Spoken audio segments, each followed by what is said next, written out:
NEET paper leak और विभिन्न प्रतियोगी परीक्षाओं में गड़बड़ियों के मुद्दे को लेकर कांग्रेस ने देश भर में छात्रों की गूंज अभियान की शुरुआत की है। इसी कड़ी में बिलासपुर में आयोजित प्रेस वार्ता में मध्य प्रदेश के विधायक और कांग्रेस नेता जयवर्धन सिंह ने केंद्र सरकार और एनटीए पर जमकर निशाना साधा। आइए देखते हैं पूरी खबर।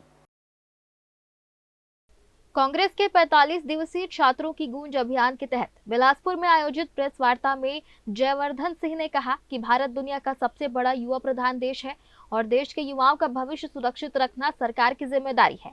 उन्होंने आरोप लगाया कि प्रतियोगी परीक्षाओं में लगातार पेपर लीक की घटनाओं ने लाखों छात्रों का भरोसा तोड़ा है। कांग्रेस नेता ने कहा कि नीट समेत कई महत्वपूर्ण परीक्षाओं में अनियमितताओं के आरोप सामने आए हैं, जिनकी निष्पक्ष जांच होनी चाहिए। उन्होंने मांग की कि शिक्षा व्यवस्था में पारदर्शिता लाई जाए, परीक्षा प्रक्रिया का स्वतंत्र ऑडिट कराया जाए और परीक्षा से जुड़ी व्यवस्थाओं को निजी हाथों से हटाकर अधिक जवाबदेह बनाया जाए। जयवर्धन सिंह ने कहा कि कांग्रेस इस मुद्दे को राष्ट्रीय स्तर पर उठाएगी और छात्रों की आवाज को मजबूती से सामने लाएगी। इस दौरान छात्रों की गूंज अभियान का पंपलेट भी जारी किया गया और छात्रों की शिकायतों व सुझावों के लिए हेल्पलाइन नंबर की शुरुआत की गई। कांग्रेस ने चेतावनी दी कि मांगे पूरी नहीं होने पर देश भर में आंदोलन और प्रदर्शन किए जाएंगे। ग्रैंड न्यूज के लिए गोलू कश्यप की रिपोर्ट। जिस परीक्षा में लगभग 20 लाख छात्रों ने इस उम्मीद के साथ सालों की पढ़ाई के बाद एक परीक्षा दी थी, इस उम्मीद के साथ कि जो बच्चा योग्य है वो सफल होगा, उसकी भर्ती MBBS में होगी, लेकिन ऐसा नहीं हो पाया। बड़ा मामला पेपर लीक का सामने आया और लगभग 20 लाख युवाओं को मजबूर होना पड़ा पुनः परीक्षा देने का।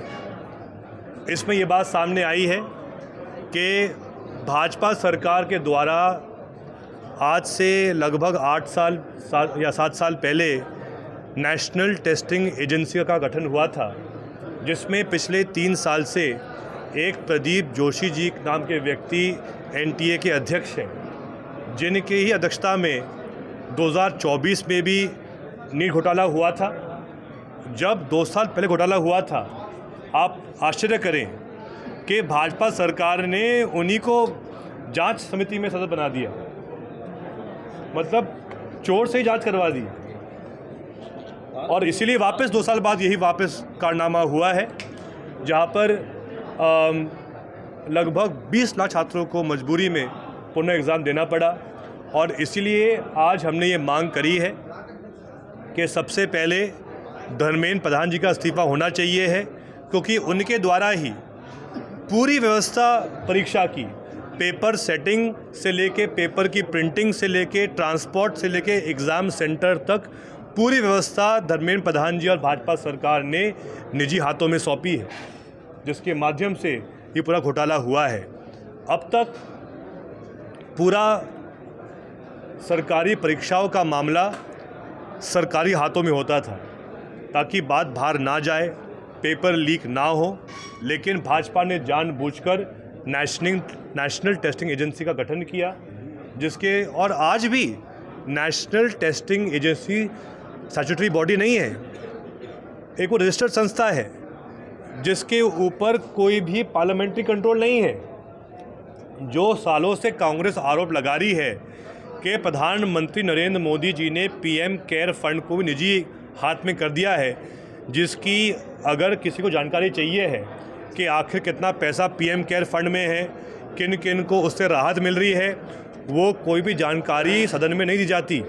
इसी प्रकार से भाजपा सरकार ने जानबूझकर नेशनल टेस्टिंग एजेंसी को भी निजी हाथ में कर दिया है, जबकि सरकारी परीक्षा ले रही है NTA। तो हमारी ये भी मांग है कि ये पूरी व्यवस्था सरकारी हाथों में तत्काल ली जाए, ताकि जो दलाल भाजपा के हैं, जो आज पूरा काम कर रहे हैं आउटसोर्सिंग के माध्यम से मालामाल हो रहे हैं, निजी हाथों के में ये पूरी व्यवस्था होने के कारण इनको पैसे मिल रहे हैं, सरकार इनको पैसे दे रही है, लेकिन कोई भी काम निष्पक्ष नहीं हो रहा है।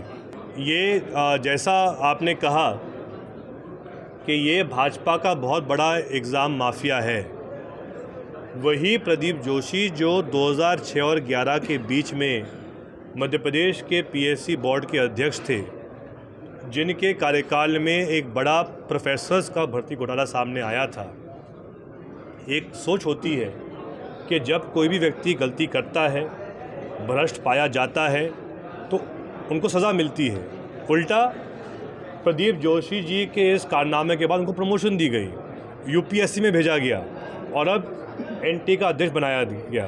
तो ये बहुत बड़ा इनका नेक्सस है, भाजपा का एग्ज़ाम माफिया है, जिसको प्रदीप जोशी हेड कर रहे हैं पूरे देश भर में, और इसीलिए ऐसे हादसे लगातार सामने आ रहे हैं।